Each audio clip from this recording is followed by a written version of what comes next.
大家平安，欢迎收听迦南之声，我是尤伯牧师。今天8月6号在家会主，我们要分享的是求你医治我。我们要读耶利米书17章1到27节。先来读今天的金句：上主啊，求你医治我，我就会康复；求你拯救我，我就会安全。你是我所要颂赞的。耶利米书17章14节。经文的摘要主要是提到以色列人的罪和他所带来的悲惨下场。上帝透过先知要求百姓要遵守安息日。今天我们看的这段经文是由不同的片段来组成，都是与犹大人，就是以色列人罪恶和上帝的审判有关。其中有3段经文是比较特别，让我们要注意的。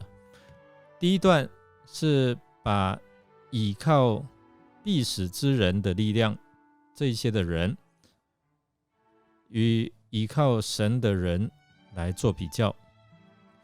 那前面的发现，当他们落在生活的困境时候，以为可以依靠的却使他们失望。那相反的呢，后者虽然也同样落在生活的种种困难当中，却能够安然来面对他们的困境，因为所依靠的上帝并没有叫他们失望。明显的，当生活遇上困难的时候，人的信仰素质就会显露无遗。那另一段经文就是耶利米在上帝面前的信仰告白。他似乎也落在困境当中，于是他向上帝来呼求。他为什么向上帝求医治呢？他是生病了吗？其实从下文我们就知道，他的病其实与他做先知是有关的，因为他一直以来所宣告的审判，怎么没有应验呢？这岂不是很大的笑话吗？好像我讲的都没有实现，就因为这样，他成了人嘲笑的对象。他对上帝忠心的服侍和顺从，但是为什么如今却变成他的耻辱呢？所以耶利米他祈求上帝啊，你守一点信用好吗？使你的话语来应验好吗？那最后一段的经文是以安息日为主题。安息日最基本的意义就是要尊上帝为圣，并体验自己已经脱离奴仆生涯，来得着释放的意义。因此，人若为了财力而不遵守安息日的规定，那是严重的违约行为。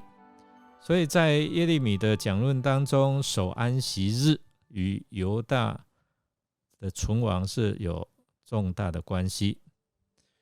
那藐视这日就是自取灭亡。所以倚靠神有什么好处呢？经文并没有说倚靠神的人不会遇到困难，但是他们也会遇上就是不平坦的道路。他们并没有因为这样被困难打倒，反而能够胜过他，是因为什么？上帝是他们的力量的泉源。所以圣经说这样的人是有福的，是值得羡慕和效法的。耶利米在最艰难的日子当中，当他觉得侍奉陷入低潮，他感觉到孤立无援的时候，他就把心中的埋怨和不满尽情地向上帝来倾吐。他向上帝来倒苦水了，他切切求上帝实行他所应许的好吗？这就是他对神的倚靠。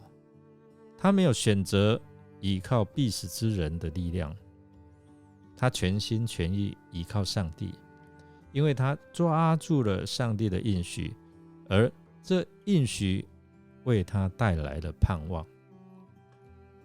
我们来思想一下哦，先知形容犹大的恶习根深蒂固，那么我们来思想一下，你现在的光景是不是有受到某些罪的捆绑而无法得着自由呢？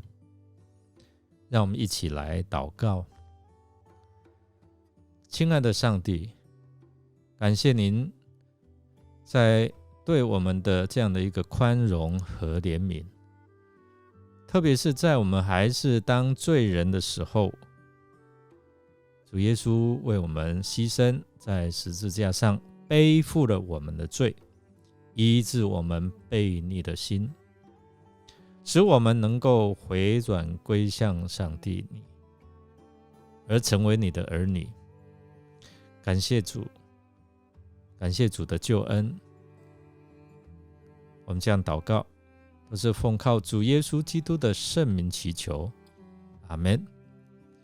感谢您的收听，如果您喜欢我们的节目，欢迎订阅并给我们5星好评哦。我是尤伯牧师，祝福您一天都充满平安、健康、喜乐还有盼望。我们下次再见。